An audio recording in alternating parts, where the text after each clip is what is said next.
Hello, hello. Let's talk about 7 ways to control your food noise on a GLP-1, and these things actually work. If you are taking a GLP-1 medication like Mounjaro, Zepbound, Ozempic, or Wegovy, one of the first things people do when they get food noise is they titrate up. I'm going to give you some alternative things you can do before you titrate up. I've known of people who have titrated up, and guess what? Their food noise still was there on the higher dose. So before we do that, let's talk about some other things that we could do before we titrate up. I have been taking Mounjaro for over 2 years, 2 whole years. I am down over 80 pounds.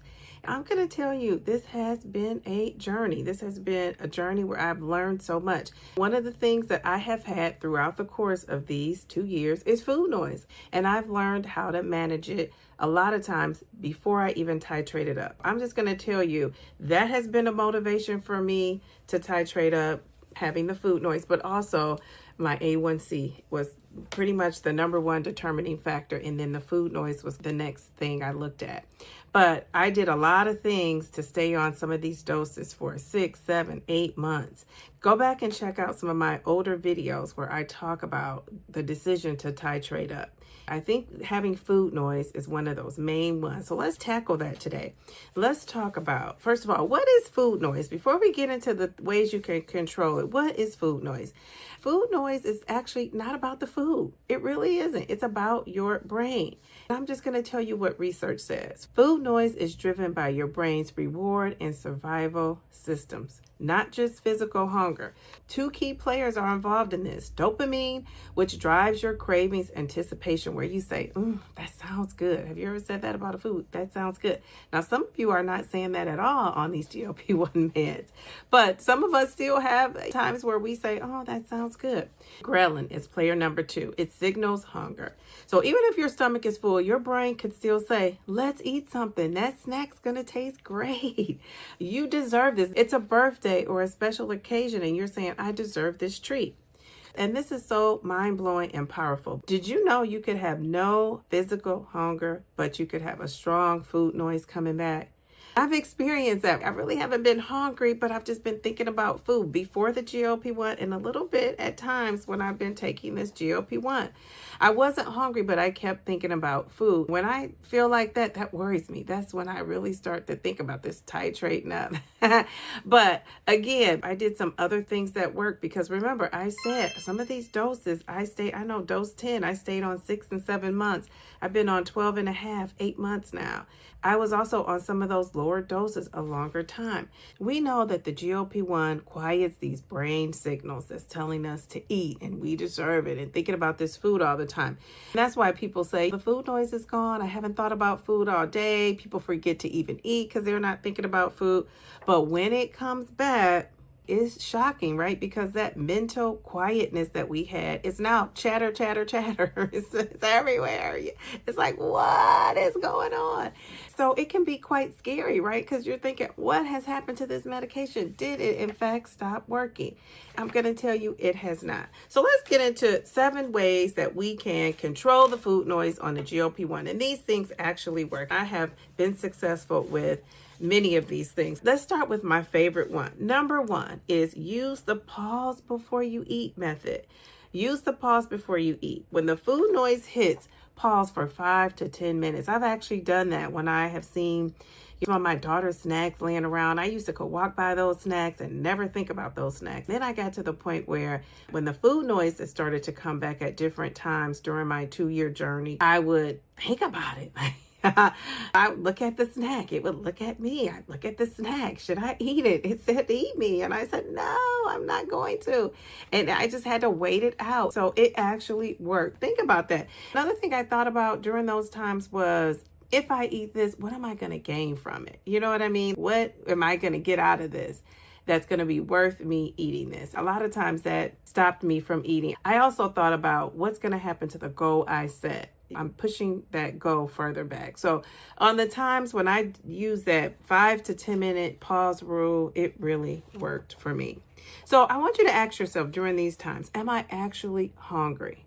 Or am I just bored, stressed, or triggered? That really helps to identify why you're eating. Research has shown this. Most cravings pass if you don't react instantly. Number 2, move your body, change your environment as well. Food noise is often mental, not physical. So what you can do is you can walk for 5 to 10 minutes, change your environment. This interrupts a food loop that's going on in your brain. So if you are somebody who walks, I walk after a meal. That's when I'm doing my walking. And if I'm not actually walking on a walking pad or a treadmill, I'm moving around that house. I'm getting that neat exercise in. I'm organizing, cleaning, doing something to keep the movement going. Usually I'm preparing my daughter's lunch. I'm cleaning up the kitchen. I'm organizing things, straightening things. I'm going up and down stairs at home. I am moving for those 5 to 10 minutes. And I'm going to tell you, there are times when I wanted to eat something, planned on eating something, and I was having some food noise, was a little bit active around the house, and that went away. So try that if you're not trying that. However you can get that movement in, whether it be going up and down stairs, going for a quick walk, a stroll outside, or just doing some things around the house. I think that's helpful. That brings us to number 3. Number 3 is identifying your triggers. I think this is a game changer because when you identify those triggers, and I know a lot of you are journaling, I think that's great to write things down. That's going to let you know the emotions that are going on with the food, and then you could tackle those. If you know what it is and you can identify it, you can work with it. So food noise is often connected to stress, boredom, habits. You're just in the habit of eating something every time after your dinner. So an example of a habit is you're used to eating something sweet after you eat. And my daughter has been like that. She eats her meal and then right away she wants to have a sweet treat. She's used to doing that. And we've been slowly breaking away that habit. If you have a time where you're always grabbing a protein bar, or you're grabbing those handful of nuts, or you're grabbing something for a snack, why are you doing that? Think about why you're doing it, and let's change the habit. Let's replace the habit with something else. Another thing you can identify is when the cravings are happening. What were you doing at the time? How were you feeling? And basically, you want to be aware of when you're eating, because awareness allows you to have control. That is one of the best ways to say it. Being aware, you can control it, right? I want you to take a moment to subscribe if you're not subscribed, and hit that notification bell as well. And don't forget to hype the video.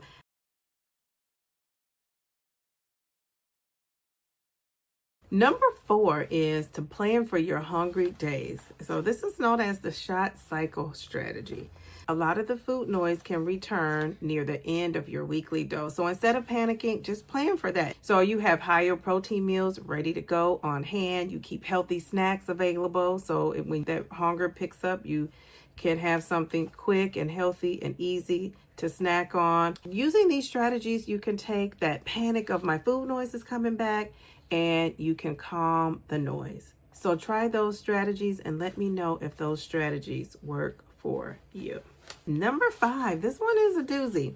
Stop under eating all day. Well, we know a lot of GLP-1 users aren't tracking, which there is no judgment. That's okay. Sometimes when you're not tracking, one of the things that could happen is you're under eating.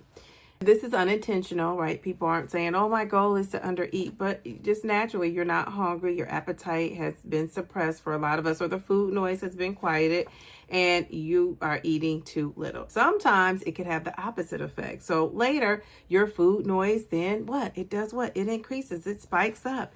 The cravings hit hard. So what you're going to do if this has happened to you, or you want to avoid this happening, is to eat 2 to 3 structured meals. Meals that you have planned out. You know they're good to go. They're meeting the macros.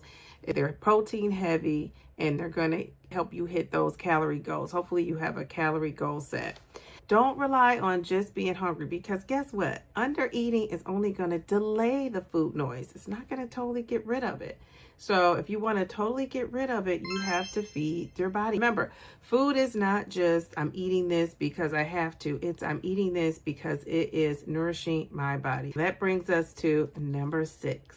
Number 6 is a tiny, you might consider it a tiny habit, but it is huge. It is huge, especially if you're taking a GLP-1 medication, and that is drinking your water first. Drinking water first. Simple but powerful. Dehydration often feels like hunger. I know this has been said a lot. I remember my doctor used to talk to me about this even before I was on a GLP-1. A lot of times we are thinking we're hungry, but guess what? We are just thirsty. We're dehydrated. So what can you do about it? Drink 16 to 24 right away when you wake up. Are you guys drinking when you wake up in the morning? I am drinking. I put some lemon in my water. Now, I've heard a lot of research that says you should drink warm water or hot water to kind of get you going. I'm going to tell you, I drink cold water.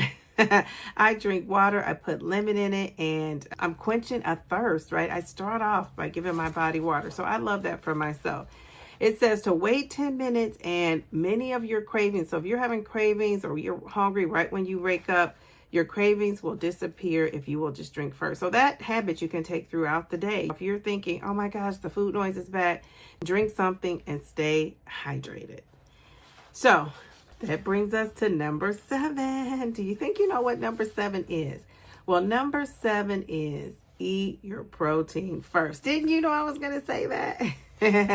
This is the number one mistake that people make, and I've made this mistake too. So I am going to include myself in this research because now I always say people, they're researching, folks. They didn't ask me. Well, I'm going to include myself in this because this is something I'm working on even to this day.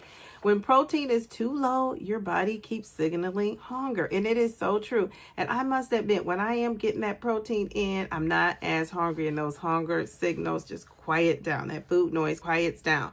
Now, for me, I'm not big on eating protein. I never have been. It's just a challenge for me to get the protein in.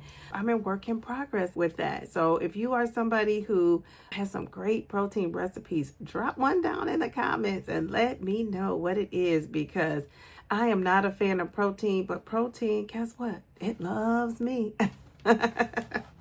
So I want you to aim for 20 to 30 grams of protein per meal. Eat protein before your snacks. This is important, and this has helped too as well. Eat protein before your snacks, before your carbs. Why does it work, you might say? Well, it increases your fullness. Remember I talked about that earlier. When you're eating protein, it's going to fill you up and it's going to help reduce cravings. So get that protein in. We need protein for our body to function. And that's it. That's all. If you made it to the end, put your favorite protein emoji in the comments and let me know which one of these tips are you using? Have you ever needed to use? Help us out in the comments because we don't want food noise. No way, no how. I do want to say, talk to your doctor. I want you to talk to your doctor. I am not a doctor. I want to make sure that you are talking to somebody who knows your health history, who knows any other situations you might have going on in your body. I do not. So I'm just talking in generalities here. For it to be specific to you, I want you to talk to your doctor and make sure it is okay. And with that said, I want you to subscribe to my channel.